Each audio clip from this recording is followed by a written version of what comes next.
Je suis Maud Cloerty, j'ai 48 ans et je suis la créatrice de la librairie Au Bonheur des gens, une librairie salon de thé sur Alès. Cette idée, elle m'est venue il y a une dizaine d'années. Alors, pas aussi concrète comme c'est maintenant, mais j'avais eu l'idée donc d'ouvrir une librairie associée à un petit coin café, avoir quelque chose à côté en fait, d'amener un autre service également aux gens. À l'époque, je travaillais dans la communication et on a eu l'opportunité avec mon époux de partir travailler à l'étranger, sur Londres. Et quand nous sommes revenus en 2018, voilà, j'ai dit, allez, c'est mon tour.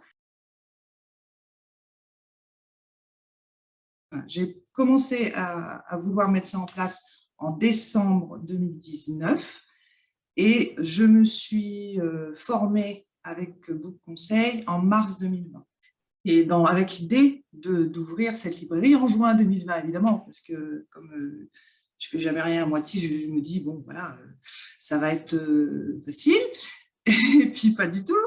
Donc, le Covid est arrivé en plus. J'ai pris cette opportunité d'avoir ce délai, en fait, parce que je ne voulais pas ouvrir en temps de Covid et me mettre des bâtons dans les roues dès le départ. Et j'ai pris le temps. Et finalement, pour ouvrir la librairie le 15 juin 2021. J'ai décidé de faire la formation, je crée ma librairie, je reprends ma librairie, qui est à peu près la même formation.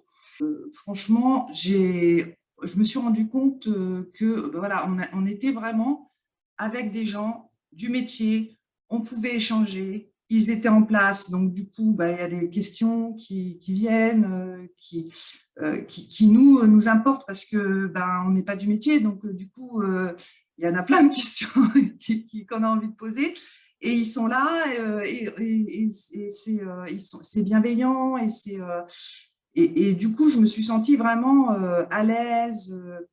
Et puis, franchement, voilà, c'était où je me suis dit, voilà, je suis à ma place, quoi.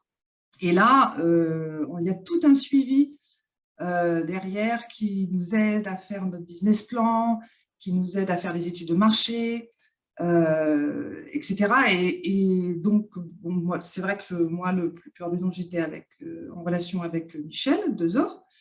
Et franchement, ouais, je peux que dire merci, quoi, parce que je me suis sentie écoutée, je me suis sentie conseillée, je me suis sentie aussi rassurée, parce que quand on passe à travers un projet comme ça, c'est pas tous les jours facile, et puis on doute, et puis on se heurte à des écueils, tout n'est pas tout rose et tout facile, donc, des fois, on se dit, voilà, on perd un peu de…